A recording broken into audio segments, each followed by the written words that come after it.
Alright, quick review. Buck Bantam. I believe this is the BLW. It's a 285. Comes with a 420 HC blade, which I like. I like the blade on it. With their heat treatment, it brings it to like a 57 to 60 on the Rockwell, which isn't bad for 420 high carbon. It's somewhat smooth opening, but the lockup, if you can hear that, that's the whole lock bar moving. It's not just up and down play, it's the lock bar's moving. And yes, it has up and down play because of the lock bar. It lets it overextend where it's supposed to be. I think that's a lot to do with the rounded edges on both the lock bar itself and the blade. So when it locks, it's got like gaps on both sides. But I mean, it's a lock bar moving, not the blade moving, so I don't know. It's pin construction, which I don't like. Not that you could get rid of up and down play with the pin, but with the can't even think right now. Pivot screw. Adjusting a pivot will not get rid of up and down play. If your knife has up and down play, it's an issue. I do like the handles if they were grippier. It's really slick. There's no grip to this at all, except for in that little Buck logo right here. And that doesn't help when you're holding it. You can kind of choke up on it, but I'd be real careful doing that. If you're used to closing your lock back by swinging it forward, don't buy this knife. Because when I bought this knife, that's what I'm used to doing, and with the mid lockbacks, I swing them down and let them hit my finger. Well, this one poked my finger. Not bad or anything, but it will cut you. There's no way to do it without cutting yourself. Even if you put your finger up here, that's still going to come down. And you can see where it's going to slice me right there.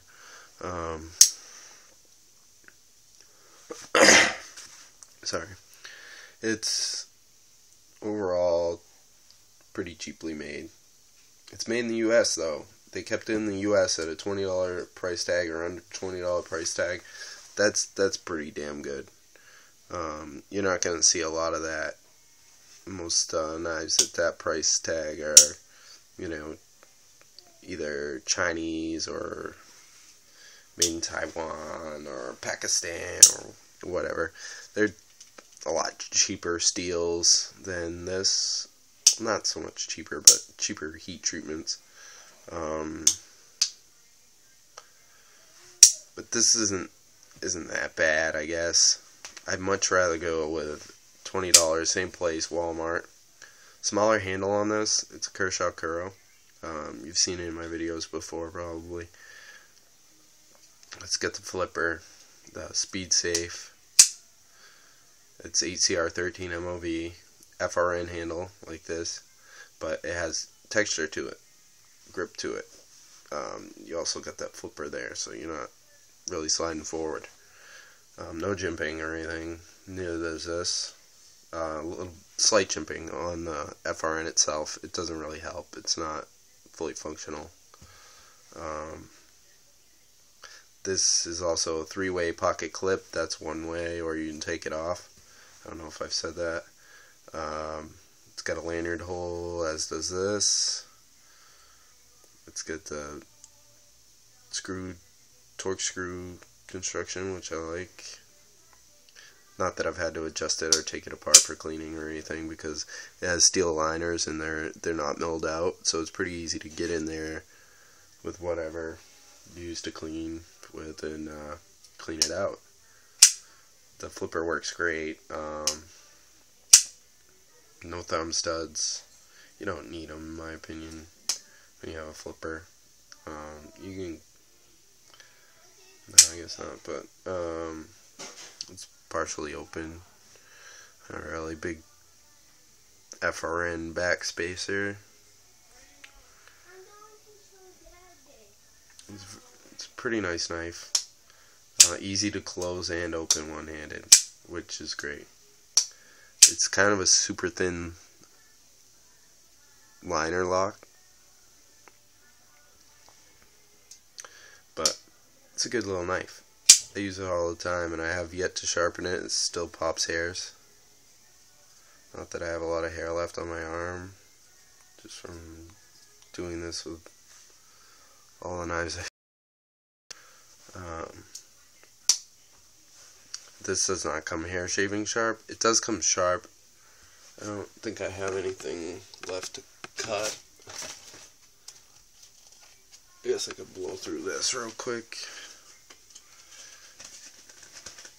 Or maybe not. That's pretty damn thick. I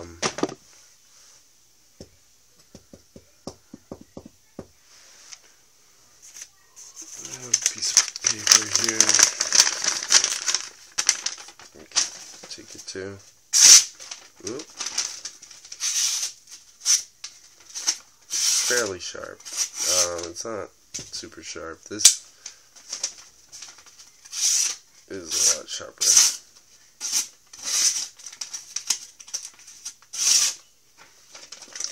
than the buck, and I've used this a lot more than the buck. I've only cut like a couple zip ties and such with this.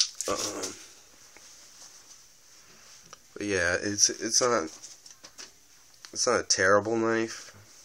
Get some of the fingerprints off. It's not a terrible knife. I mean, I like the blade shape. I like the unsharpened swedge on top. It's got a decent belly to it.